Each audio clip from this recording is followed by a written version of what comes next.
Hello friends, welcome back to my channel. Friend, जैसा कि आप सभी लोग जानते हैं कि आपसे एग्जाम में 14 मार्क्स के जो है ये वोकैबुलरी से क्वेश्चन पूछे जाते हैं।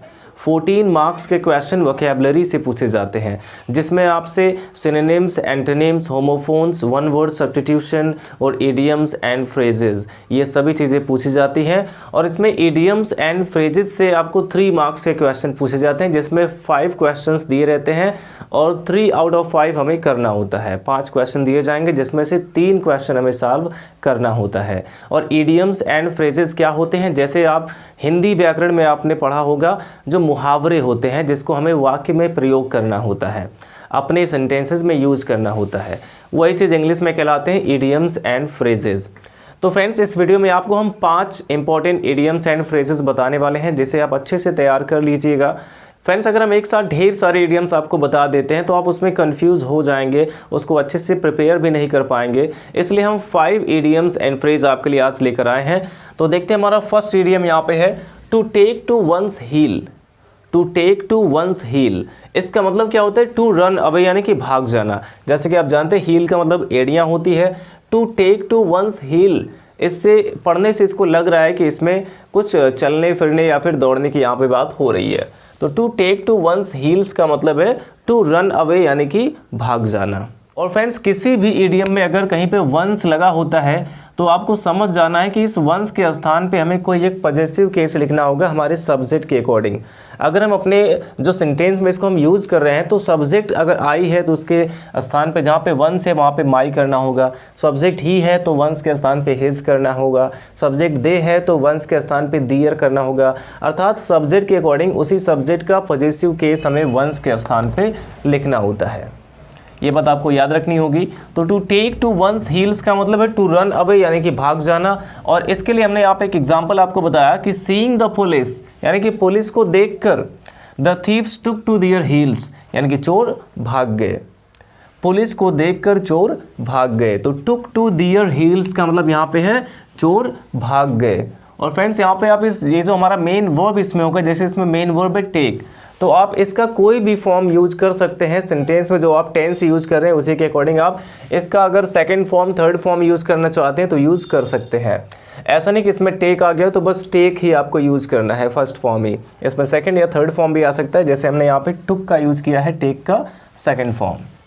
अब नेक्स्ट इडियम हमारा है to see an eye to eye. To see an eye to eye, अर्थात यहाँ पे इसको सुनने से लग रहा है कि आंखों में आंखें डालकर देखना। To see an eye to eye, लेकिन इसका मतलब क्या है? टू एग्री, यानी कि सहमत होना, या फिर टू हैव सेम ओपिनियन, अर्थात एक जैसा विचार रखना। इसका मतलब होता है टू एग्री, यानी कि सहमत होना, अर्थात एक जैसा विचार रखना। कोई सहमत कब होगा? जब दोनों के विचार आपस में मिलेंगे। तो यहाँ पे to see an eye to eye का मतलब हो गया टू एग्री, यानी कि सहमत होना। टू एग्री विद समवन, किसी से सहमत होना। तो फ्रेंड्स, इसके लिए हमने आपको एक एग्जाम्पल बताया कि I don't see eye to eye with my father on many things, अर्थात मैं कई बातों में अपने पिता से सहमत नहीं होता हूँ। I don't see an eye to eye, यहाँ पे आप एन का यूज़ भी कर सकते हैं।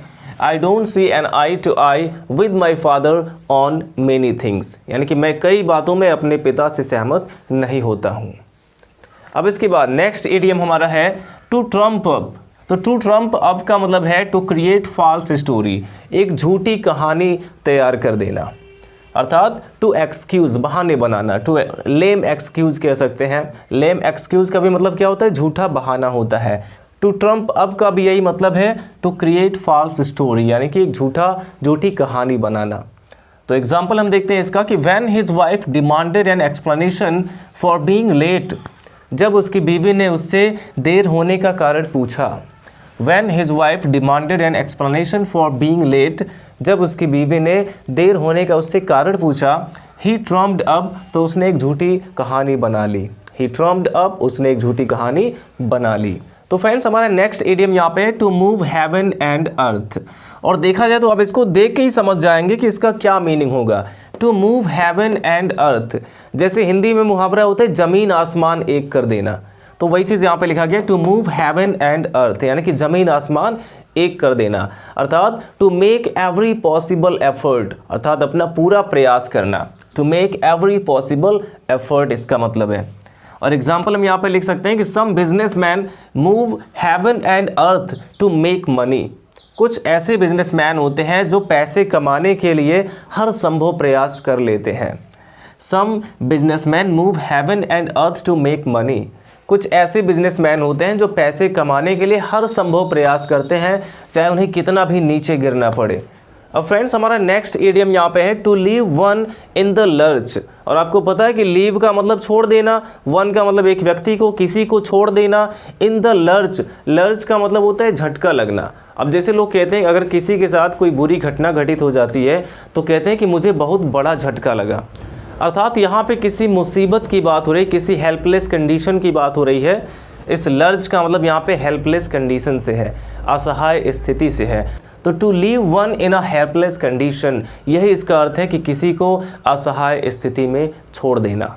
और इसके लिए हमने यहाँ पे एग्जाम्पल लिखा कि as far as I am alive, यानी कि जब तक मैं जिंदा हूँ, यानी कि मेरे जीते जी, I shall never leave you in the lurch, मैं तुम्हें कभी भी मुसीबत में नहीं छोड़ूंगा, असहाय स्थिति में नहीं छोड़ूंगा। तो फ्रेंड्स आई होप आपको ये पांचों ईडियम बहुत ही अच्छे से समझ में आए होंगे। फर्स्ट हमारा था to take to one's heels. Take to one's heels, ये आपको याद रखना है, हील से आपको याद रखना है कि यहाँ पे भाग जाने की बात हो रही है। और नेक्स्ट हमारा है to see an eye to eye. To see an eye to eye, इसका मतलब हो सकता है टू एग्री, यानी कि किसी से सहमत होना, टू एग्री विद समवन, किसी से सहमत होना। To trump up, trump up का मतलब कुकड अप से आप याद रखेंगे, कुकड अप का मतलब जैसे होता है कोई झूठा बहाना तैयार करना, झूठी कहानी बनाना, उसी तरह से यहाँ पे ट्रम्प अप का भी मतलब है झूठे बहाने बनाना या फिर झूठी कहानी तैयार कर देना। अब नेक्स्ट हमारा था to move heaven and earth, और ये ईडियम तो आपको बिल्कुल नहीं भूलेगा, आपको याद रखना है ज़मीन आसमान एक कर देना, इसका यही मतलब है to make every possible effort. और लास्ट हमने आपको बताया कि to leave one in the lurch, और आपको लर्च का भी मीनिंग हमने बताया कि लर्च का मतलब झटका लगना होता है, और लोग जब किसी मुसीबत में रहते हैं तभी कहते हैं कि मुझे बहुत बड़ा झटका लगा, अर्थात किसी को असहाय स्थिति में छोड़ देना। अगर किसी को हम असहाय स्थिति में छोड़ देते हैं तो उसको भी बड़ा झटका लगता है।